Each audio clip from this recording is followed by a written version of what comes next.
We followed Martha into the living room, where Beta Harrison was talking to the boy Emmett shared a room with. "That little snitch better not be ratting us out," Emmett whispered as we walked over. "What can they do to us if he does?" I whispered back. "Beta, I have them," Martha called out, and he turned to us. "Wonderful." He smiled at us. "Jackson, why don't you head to training now?"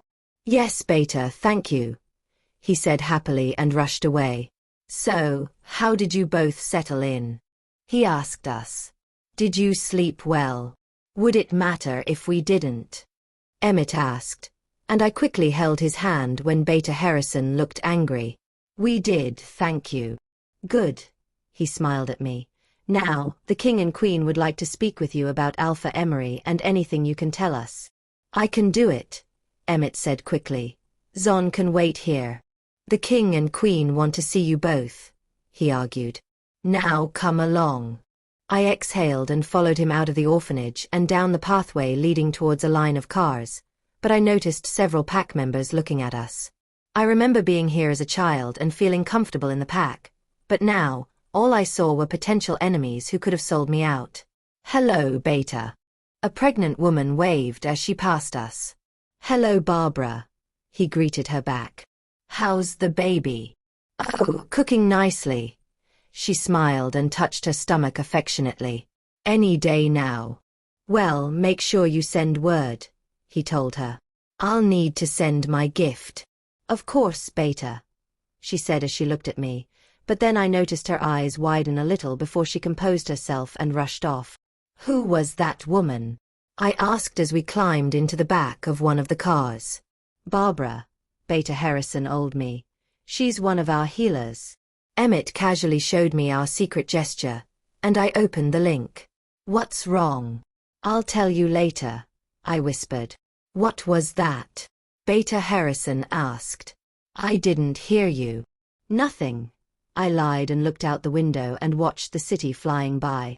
It didn't take us long to get to the castle, and when I stepped out on the familiar path, I felt my heart skip a beat as memories surged back. Flashback. "You remember what we talked about, Ezzy?" My mother tapped her finger on my nose, and I giggled. "Yes, Mama. I'll be good." I nodded my head with enthusiasm. "We're here representing our kingdom, so you will be respectful." "Yes, Mama," I repeated. "That means no climbing trees. No beating up the boys." "I didn't beat up Caleb. He fell. After you hit him." "He deserved it," I told her. "When can we go home?" "I miss Daddy." "We're here for just a week, and then we have to go to another kingdom, and then back home," she answered as she pulled out her small mirror to check her gorgeous dark hair was perfect in its bun. "And then we'll continue returning once a year to keep the peace talks going, and when you're older and take over as queen, you'll do that same." "I don't want to be queen, Mama. I want to help people. I want to be a doctor like Auntie Violet." "A queen helps people, my flower. Now come along." We both climbed out of the car and I looked up at the castle, watching the flags fluttering in the wind and the shining of the sunlight off the white and royal blue stained glass windows. "Queen Akaya," a man called out as he rushed down the front steps with 3 young boys in suite. "I'm Beta Harrison, welcome. The King and Queen are waiting for you in the throne room." "Wonderful, thank you, Beta." My mother greeted him. "This is Princess Azana. And who are these young boys?" "These are the Triplet, Princess," he answered and touched one of the boys. "Prince Zayden, Prince Christian, and Prince Tobias." "Hello, Princess." Christian stopped forward and gave me some flowers. "I'm Kit." "Christian, you know your mother hates nicknames. Use your proper name." Beta Harrison scolded him. "Shall we, Your Majesty?" End of flashback. "Zon, come along please," Beta Harrison told me as I paused. "Right, sorry." I started walking again. As we walked inside, I ducked my head, fearful that I'd be recognized by someone and then I'd lose my chance of revenge, but as we turned down a corner, I froze and grabbed Emmett's arm as I quickly masked my scent. My heart raced, and Zora began to wag her tail. Mate. What? He linked me. He's my mate. I mouthed the words to him as one of the triplets walked towards us, smelling the air. Shit, he'd smelt me too. I could tell by his light layer of freckles on his nose and the dark silverfish gray eyes that this was Tobias, the youngest of the twins. He hadn't changed much, just matured, and his jaw was more defined, along with his muscles, and he was very tall. Goddess, he was so sexy. I have to go. Easy, don't panic. He linked me. Harrison is looking, let's just get through this meeting, and we'll go. We can't afford to stay here for revenge now. Is something wrong? Beta Harrison asked as he looked over at me, but when he saw me staring at Toby, he smiled. Don't worry about the prince. He's harmless, and wouldn't hurt a fly. Prince? Emmett exclaimed, turning to me with a look of disbelief. Who are you calling harmless? Toby intervened as he approached us, his gaze quickly landing on me. Please don't notice. Please don't notice. Wow, she's gorgeous. I heard Toby remark to his Lycan. Indeed she is. Came a voice I didn't recognize. But who cares? I think I smelt our mate. You're mistaken, so stop it. Toby commented. Why is she masking her scent? Toby's Lycan questioned, making my heart race. Maybe it's her. No. This is Alpha Tobias. Beta Harrison informed me, interrupting my effort to eavesdrop on Toby's thoughts. Toby, he said with a smile, extending his hand. I hesitated to take it, fearful that he would sense the bond between us. While I could hide my scent, there was no way to contain the current of the connection, unless I rejected it, so I instinctively pulled back. Emmett, he said as he accepted Toby's handshake. Nice to meet you, Toby. Alpha Tobias. Tobias corrected. I said she could call me Toby, not you, and you will use my title. If we're not from your pack, why should we call you Alpha? Because you're in our pack, boy. Beta Harrison replied, drawing my attention back to Toby, who was still fixed on me. Don't call me boy, old man. Emmett replied heatedly. That's enough, I interjected, placing a hand against Emmett's chest, but I heard Toby growl in his mind. What's the matter? His Lycan asked. I'm not sure, I just don't like her touching him. Toby admitted, sounding perplexed. See, she must be our mate then. His Lycan called out. Have we met? Tobias inquired of me. I shook my head, unable to meet his eyes, and looked away. Are you two mates? He pressed. No, Emmett replied, clearly annoyed. What's your name? Toby asked. Zon, Emmett answered for me. Can she not speak for herself? Tobias asked as he looked at me. Can we just get this over with? Emmett asked, so I didn't have to speak. Certainly, Beta Harrison said, turning to lead the way. She's incredibly sexy. I overheard Toby's Lycan link him again. I'm happy they're not mates. Toby said as he followed behind, his eyes on me. I want her. She's so beautiful, just look at that hair, it's like fire. Nice ass too, his Lycan commented. Tell her to stop masking her scent. She has to be our mate. I know it.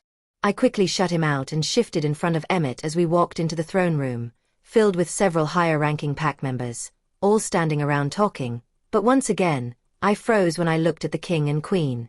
There was another man standing there, and from the look on his face, I knew who it was.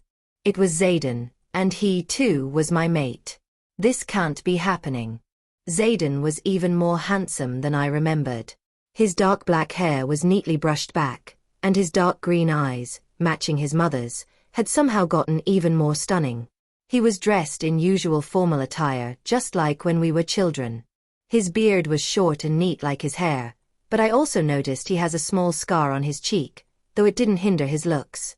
In fact, it made him look more rugged. Are you all right?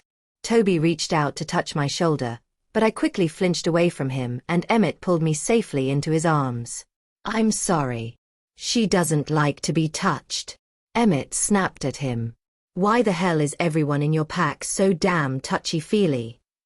Watch your tone, Beta Harrison ordered. No, it's my fault, Toby said quickly.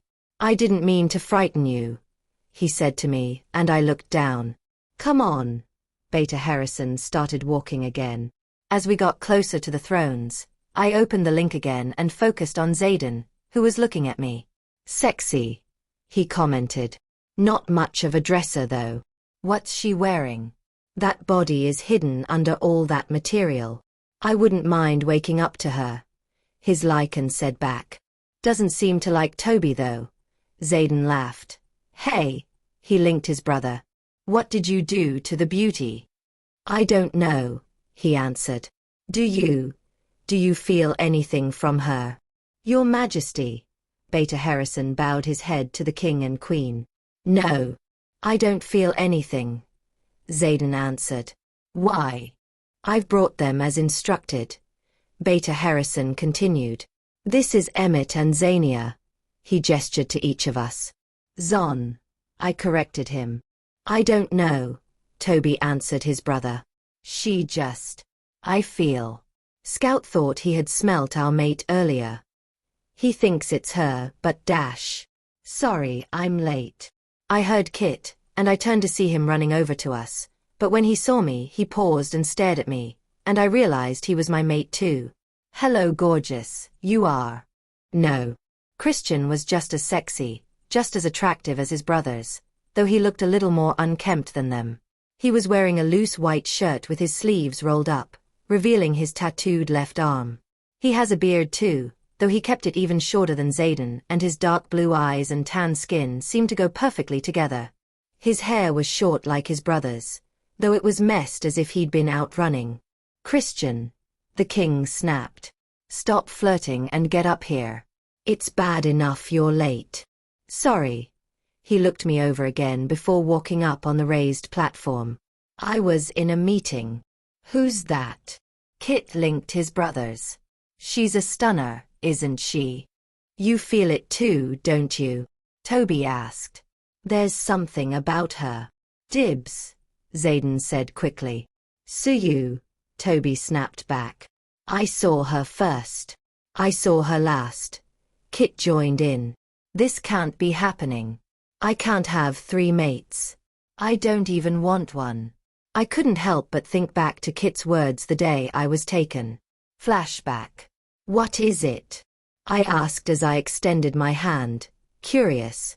Christian placed a tiny carved boat in my palm, about the size of a small toy car. I made this, he declared, with a hint of pride and a slight flush on his face. I gazed down at the boat. During the goddess festival, men crafted wooden boats for the women they admired, which the women filled with letters detailing their affection for the men. The intent being that your love would sail away into the future.